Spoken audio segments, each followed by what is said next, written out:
NTV অনলাইনের নতুন আয়োজন বাজেট প্রত্যাশা। সরকারের এই বাজেট নিয়ে কি ভাবছেন সাধারণ খেটে খাওয়া মানুষেরা? চলুন জেনে নেওয়া যাক। বই খাতা এগুলো যদি কিনতে যাই প্রচুর দাম।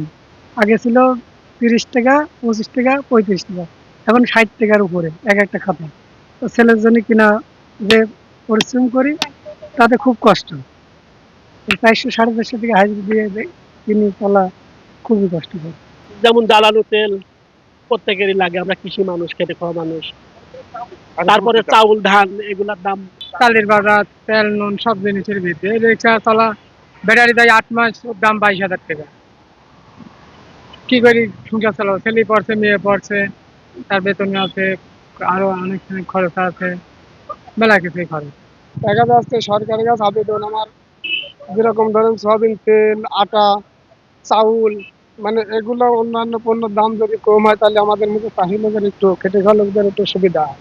সরকারের কাছে এটুকু প্রত্যাশা যে যে আমাদের কৃষি পণ্য যেগুলো আছে, যে আমরা খাইতে খাওয়া মানুষ, আমরা যাই উপার্জন করি, তাতে আমাদের এটা কিনে খাতে সংসার চলাতে খুব কষ্ট হয়ে যায়।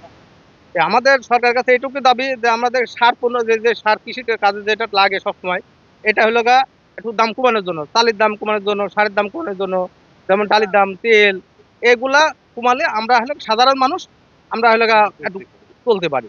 খেটে খাওয়া মানুষগুলোর সরকারের কাছে বাজেট নিয়ে যে প্রত্যাশা, সেই প্রত্যাশাটা কতটা যৌক্তিক বলে মনে করছেন এই অর্থনীতিবিদ?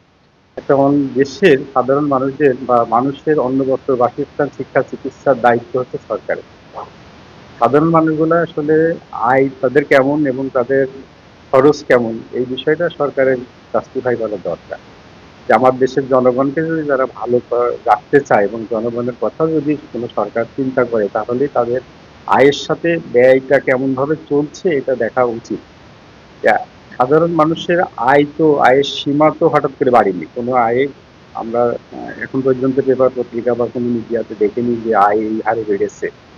তাহলে তাদের জীবনযাত্রার একটা পর্যায়ে ছিল। এখন যদি দাম বাড়লে দেখা যাচ্ছে তারা সেই পরিমাণ দ্রব্য সামগ্রী কিনতে পারবে না। আমার মনে হয় যেন সরকার অনেকগুলো বড় বড় মেগা প্রজেক্ট নেয়, কিন্তু সাধারণ মানুষের নিয়ে আসলে ভাবে না। এটা অবশ্যই আমি মনে করব যে ৫ই আগস্টের পরে একটা মানুষের প্রত্যাশা ছিল, যারা সরকারে আসছে তাদের উপরে মানে একটা বেশি রকমের প্রত্যাশা ছিল যে তারা হয়তো বা আমাদের বিষয়গুলোকে একটু ভালো করে দেখবে সব ক্ষেত্রে থেকেই।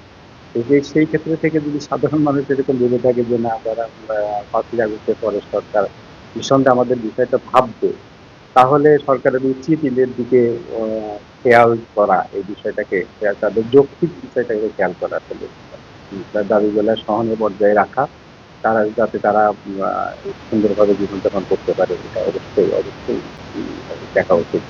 বছরের পর বছর পেরিয়ে গেছে, অথচ খেটে খাওয়া সাদামাটা এই মানুষগুলোর জীবনে বিন্দু মাত্র পরিবর্তন আসেনি।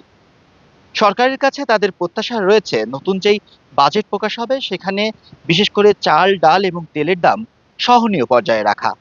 কারণ তাদের যেই উপার্জন, সেই উপার্জন দিয়ে জীবন জীবিকা চালানো বেশ খানিকটা কঠিন হয়ে দাঁড়িয়েছে। তারা সারাদিন অক্লান্ত পরিশ্রম করে ৫ থেকে ৬০০ টাকা মজুরি পান, যা দিয়ে পরিবার পরিজন নিয়ে বেঁচে থাকাই অনেক কঠিন বলছেন তারা। বিদ্যুৎ খন্দকার, এনটিভি অনলাইন, কুষ্টিয়া।